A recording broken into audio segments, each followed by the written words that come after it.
Boa noite. Este relato que vou contar aconteceu comigo, com o meu amigo e com o bisavô dele, no estado de Santa Catarina, na minha infância. E quando aconteceu, ele tinha os seus 88 anos de idade.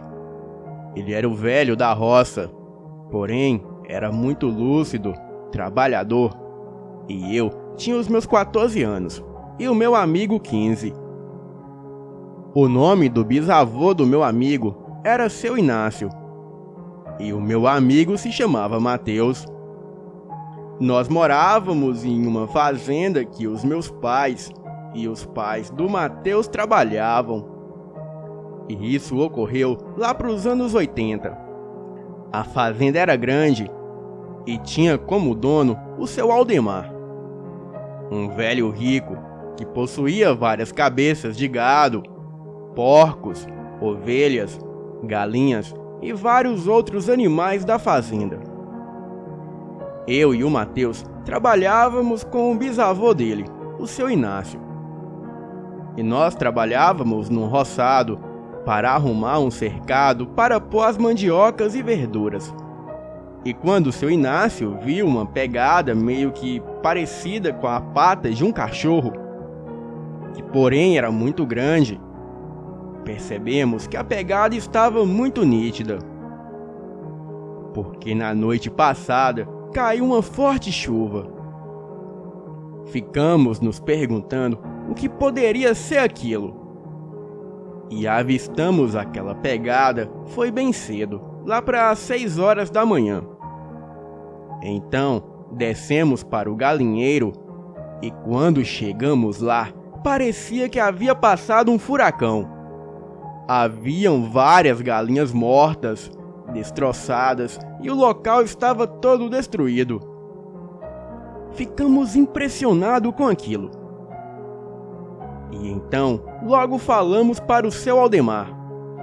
E o velho logo foi lá ver do que se tratava. E assim que chegou, ele viu as suas criações tudo morta. Então, ele abriu a boca e disse: "Foi aquele desgraçado do Tião. Eu sei que foi ele." Daí, o seu empregado perguntou: "Tião? O Tião do bar, senhor?" E o seu Aldemar respondeu: "Sim, aquele safado mesmo. Mas não vai ficar assim não. Ele vai ter o que merece." O seu Inácio chamou o seu Aldemar no canto e falou para ele baixinho: "Filho, toma muito cuidado, porque fala por aí que o irmão do Tião, o tal do Bill, todo mundo aqui fala que ele vira bicho." "Que vira bicho o quê, homem? Como assim?" "Filho, a mãe dele era envolvida com magia negra e os filhos não aceitavam. E antes dela morrer, ela botou essas pragas neles. E então eles tudo viram lobisomem." O seu Aldemar, como respeitava e confiava no Inácio, que trabalhava lá desde a época do pai do seu Aldemar, ele acreditou. E Inácio ainda perguntou se eles arrumou confusão com algum dos dois. E então o Aldemar respondeu que sim, mas ele falou que foi besteira. E também disse para não se preocupar. Daí o seu Inácio disse para ele: "Bem, tome cuidado, vai com Deus." E lá se foi o seu Aldemar e os seus 4 empregados à procura do Tião. Chegaram no bar, mas ele não estava. Porém, o tal do Bill estava saindo na mesma hora. O Aldemar, do cavalo mesmo, parou e apontou para ele um revólver. "Ei, Bill, onde tá o desgraçado, seu irmão?" "Oxe, homem, eu não sei não. Faz uns dias que eu não vejo ele." "Então mandei tomar cuidado.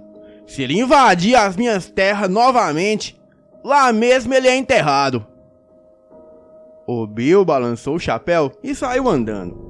o Aldemar foi embora e mandou um capataz seguir o Bill. E esse capataz nunca mais voltou e nunca mais foi encontrado. O Aldemar sabia que foi obra do Bill e do seu irmão. Então, procurou o Bill e o seu irmão com mais alguns capatazes e não acharam eles. Chegando à noite, por volta de 7 horas, estava tendo uma reunião de 5 capatazes que tinham na fazenda, com o seu Aldemar e o seu Inácio. E eu e o Mateus estávamos olhando da varanda. E quando deu por volta de meia-noite, saíram todos os homens na caçada dos irmãos no bar, e também na casa deles, porém sem sucesso. E então ficamos o seu Aldemar, o seu Inácio, o Mateus e eu de tocaia. E daí eu subi em um pé de jaca que tinha lá. Fiquei olhando o galinheiro com a espingarda, e o Mateus ficou em outra árvore olhando os gados. O seu Inácio e o Aldemar ficaram dentro do celeiro onde tinha ovelhas. E quando deu 1 hora da madrugada, chegam 3 capatazes desesperados, dizendo que o diabo estava perseguindo eles. E então um dos capatazes falou: eu vi, eram 2 lobisomens atacando 2 de nós na estradinha. Eu dei um tiro acertando uma das feras que deu um urro de dor. E daí aquele monstro foi pro mato junto com a outra fera. Cheguei lá e os nossos amigos já estavam mortos. Bem, todos nós saímos dos nossos postos de vigia, entramos em casa e confesso que naquela noite não conseguimos dormir. O seu Inácio dormiu na sala, sentado em uma cadeira de balanço, segurando a sua espingarda. E os 3 capatazes dormiram na cozinha, vigiando a porta dos fundos. Na manhã seguinte, não havia mais corpos dos 2 capatazes mortos. Só havia sangue e roupas rasgadas. E então, planejamos a mesma tocaia. Botamos uns animais fora, expostos, e fizemos um espantalho.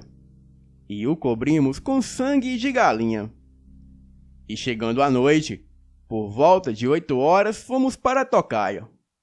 Bem, estava tudo normal até dar meia-noite. E foi quando eu avistei aqueles olhos amarelos na mata me olhando fixamente. Aquilo gelou a minha alma. A árvore em que eu estava era quase no fim da fazenda. Tinha a cerca, a estradinha e logo depois a mata.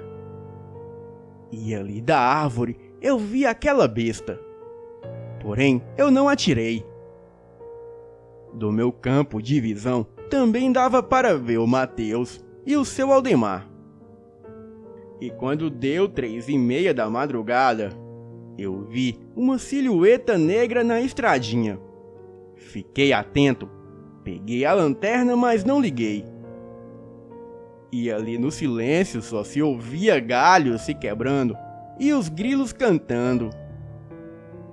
Porém, logo o silêncio é quebrado com um tiro. Eu tomei um susto e caí da árvore. Eu, meio grogue do baque, peguei a lanterna e liguei sem querer. Porém, apaguei rapidamente. E novamente o silêncio tomou conta do lugar. Eu procurei a espingarda e não achei. E com muito medo, eu subi na árvore novamente. E logo após, eu comecei a escutar aquele quebra-galho novamente. E quando cheguei em cima da árvore, eu olhei na estradinha e vi a silhueta dos 2 lobisomens. Isso mesmo, 2 lobisomens. Eles me olhavam com muita raiva. Então eu tomei coragem, liguei a lanterna pro lado deles e me arrependo dessa decisão até hoje. O que vi ali era a coisa mais horrível do mundo. Eles possuíam dentes que não cabiam na boca. Eram magros, com as pernas e braços peludos. E também, a sua coluna era desproporcional para o corpo. Aquela criatura era horrível. Apaguei rapidamente a lanterna, porque eles sabiam que eu estava ali. Eu não sei o que deu em mim, mas eu pulei da árvore e corri até a árvore que estava o Mateus. E em seguida, eu só escutava passos pesados atrás de mim. E os 3 capatazes gritando para mim correr, porque a fera iria me pegar. E enquanto isso, eu ouvia vários tiros. Subi na árvore e mandei o Mateus segurar firme a lanterna. Aquelas criaturas bateram com muita força na árvore. O Mateus, que estava com uma espingarda, começou a atirar contra a fera. O Mateus, que estava com a espingarda, começou a atirar contra a fera e deu 6 tiros.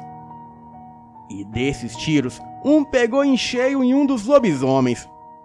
Porém, eles não desistiam de nós. O seu Inácio e o seu Aldemar desceu do celeiro e veio até perto. E eles começaram a atirar contra aquelas criaturas. Os 3 capatazes que haviam corrido logo voltaram e começaram também a atirar contra as feras. As criaturas começaram a gritar e em seguida pulou a cerca e correram para o mato. E de longe escutávamos aquilo uivando e gritando muito feio. O susto e o trauma que passamos naquela noite foi muito grande. Porém, estávamos todos bem. Entramos para casa e dormimos todos na sala. No outro dia, bem cedo, ouvimos que os irmãos foram embora da cidade sem ninguém saber de nada. E a partir desse dia, eles sumiram. O seu Aldemar contou sobre o acontecido para todos do bar. E todos ali acreditaram no seu Aldemar, pois ele era um fazendeiro de respeito. E também ligaram os fatos que os irmãos nunca mais apareceram na cidade, porque com certeza eles deviam alguma coisa. Boa noite.